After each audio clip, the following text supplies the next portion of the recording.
असारको 1 गते सोमबारको यो पावन दिन यानी औँसीको दिनमा अवश्यमेव यी यस्ता कर्महरू गर्नुहोला जसले तपाईँको जीवनहरूमा पापको नाश भएर पुण्यको उदय प्राप्ति हुनेछ। तपाईँको जीवनहरूमा तपाईँको परिवारहरूमा सदैव पितृसत्ता बनिरहनेछ। करिब एउटा सङ्क्रान्तिले युक्त भइरहेको, सोमबारले युक्त भइरहेको र करिब 3 वर्षमा प्राप्ति हुने मलमासले युक्त भइरहेको यो अमावास्याको दिनमा यी अवश्यमेव भुलेर पनि यी कर्महरू भने अवश्यमेव गर्नुहोला जसले तपाईँको जीवनहरूमा सुख शान्ति समृद्धि र पितृको आशीर्वाद तपाईँमाथि सदैव बनिरहनेछ। मित्र अनि महानुभावहरू, ती के कस्ता कर्महरू रहेका छन् जुन कर्म गर्नाले आफ्नो पुत्र भएको पनि एउटा जुन पुत्र भएर जन्म लिएको पनि एउटा पुत्रको ऋणबाट पनि मुक्ति प्राप्ति गर्ने गर्दछ। जुन कर्म म क्रमबद्ध हिसाबले बताउँदै जानेछु। कृपया भिडियोलाई अन्तिमसम्म हेर्ने प्रयास अवश्यमेव गर्नुहोला।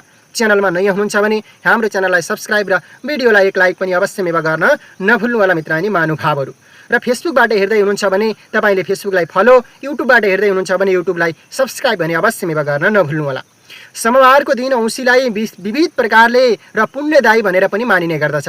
जुन नबोलेर स्नान गर्नाले पनि करोडौँ गोदान गरे सोच र फल प्राप्ति हुन्छ भनेर पनि बताइएको छ। र नबोलेर स्नान गर्ने र ब्रह्म मुहुर्तमा उठ्नु पर्दछ। बिहान सबेरै उठ्ने र मौन व्रत बस्ने, ओछ्यानबाट उठेर स्नान नगरुन्जेलसम्म कसैसँग पनि नबोल्ने अथवा मौन रहनाले पनि ठुलो पुण्यको प्राप्ति हुने गर्दछ।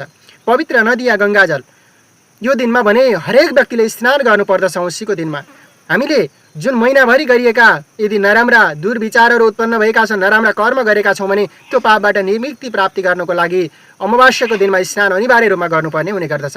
र यो जुन यो दिनमा स्नान गरेर गङ्गाजलमा अथवा आफ्नो जलमा तिल राखेर स्नान गर्नुपर्दछ जसले शरीरलाई पवित्रता प्राप्ति गर्दछ।